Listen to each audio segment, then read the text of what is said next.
This is Roppongi Rocks, and we are backstage in Shibuya, Tokyo, with Raven. Yeah. Hi. Hello. You're on the 50th anniversary tour. Who would have thought? I mean, how does it feel being in the second half now? I don't know. Wow. Ancient. 50 years, that's a long time. I don't know what you would like to do for 50 years, but we've been doing this. Indeed, indeed. And obviously, you've been branded athletic rock. Yeah. Do you still feel athletic 50 years later? No. I feel athletic for about an hour and a half, then I feel geriatric. Yeah. We'll keep it all for the stage. Yeah. Yeah. Fair enough. And you're undeniably a heavy metal band, but there's a lot of punk stuff to you. And Yeah. I realized you opened for a number of punk bands in the early days when you were playing back home in England. Did that seep into what Raven is? Well, we kind of hated the punks because they always tried to beat us up. They all came in, disturbed one of our rehearsals, and one guy tried to steal a bass, and I ended up fighting him and getting a broken arm and all this stuff. So, but the can-do and the do-it-yourself thing really appealed. We already had the energy, so punks would come and see us because they loved the energy, but we could play, so Yeah. that helped. Fair enough. And obviously, famously, Metallica toured with you in 1983, where they opened for you. How did that tour? I mean, obviously now, a long time after this, it's a legendary tour. But at the time, did you feel like this was something that actually was taking you somewhere because of Metallica's involvement? Well, we were not because of their involvement, because we didn't know them from Adam. They were pitched to us as, we've got the biggest band in San Francisco to open for you. And of course, we looked at our laundry list of big bands from San Francisco, and they weren't on it, And about a week later, a tape arrived in the mail, which was No Life Till Leather, and we thought it was Motorhead at the wrong speed. So, well, these are the boys for us, this will be great. And we met them, got on with them like a house on fire, and there we were, 17 people between the bands and the crews, a 6-berth Winnebago and 2 trucks. And we spent most of the time in the back of a truck because it was disgusting in the 6-berth Winnebago, as you can imagine. It got trashed within 3 days. It was kind of weird, but because no bands really, like independent bands, toured like that then. There wasn't like a club tour of the States. I mean, a lot of bands were put on onto big shows with people pushed by the record company money.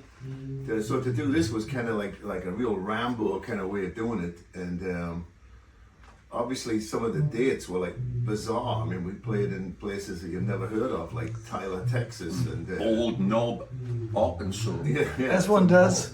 some kind of crazy places. But Tarrant County, what was it? Convention Center, 10,000 seat arena.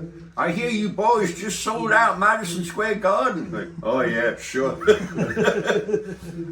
So real all over the place. But we just loved being over there doing it. The crowds were great, and we could just see this was the place to be. It was good for us. yeah. And Mike, you are an American in a British band. You're a slightly younger generation, and you came into the band about 7 years ago.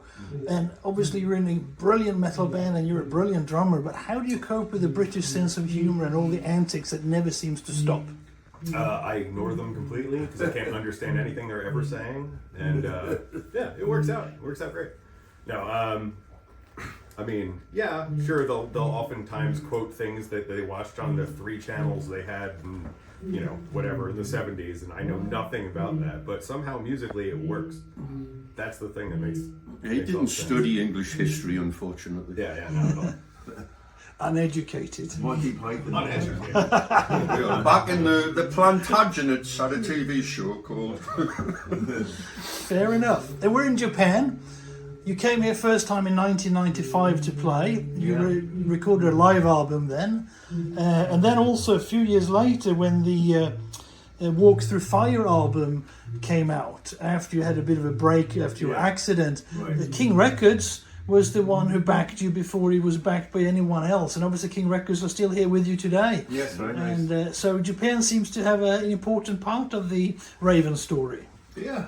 Yeah, it was coming a here. great surprise, wasn't it? The first time we came here, there were, like, is anyone even here? There was a curtain across the stage. I opened the curtain. It was absolutely jam-packed full of people, completely silent, Right. waiting. It's like, I think we're going to be all right. And we started and they all went nuts. And, you know, there's been a love affair ever since. It's a weird combination of the Japanese being very methodical and strict and orderly, but when they go to a show, they go apeshit, so it's good. I think they love us because they see that it's a real band. There's no we're not playing the tracks and all that stuff. It's like it's really happening live, and it's kind of raw. So they kind of appreciate that. They appreciate the honesty of it, you know. So Indeed. so it's always good when we come here. We love it. So And now being in Japan as part of an Asian tour, and you just did a few gigs in Yes. Australia. So what's coming up after this? pretty much we're done for the year. But The couch. The couch. But we've done a lot of shows and we've done a lot of traveling this year. Actually, it was South America. We did a whole bunch of days. Then we did 10 shows in South America, which is, you know, it's the shows are great, but it's very difficult. You have to fly every day, and that wears you out pretty much. So, and then, you know, this is obviously a lot of flights and stuff. But we played Singapore for the first time. In South America, we played Paraguay for the first time, Lima, Peru for the first time. So even though we've been around for 50 years, we're still doing kind of new territory, which is bizarre, you know. So it's kind of cool too, you know. You get to meet some new people and everything, and spread the kind of raving metal all over the place. But yeah, it's been good. It's a big world. I mean, we've done probably 15, 20 tours of the United States, and there's still cities we've never been to. Yeah. You know, in the B, C, D, E, F, G markets, as it were. It's you could literally tour non-stop and just never visit the same place twice.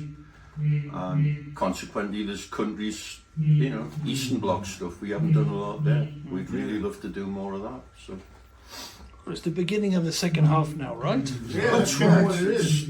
It's kind of our third act, I would think. And we're enjoying the hell out of it. Great. Well, thank you very much. Yeah, welcome.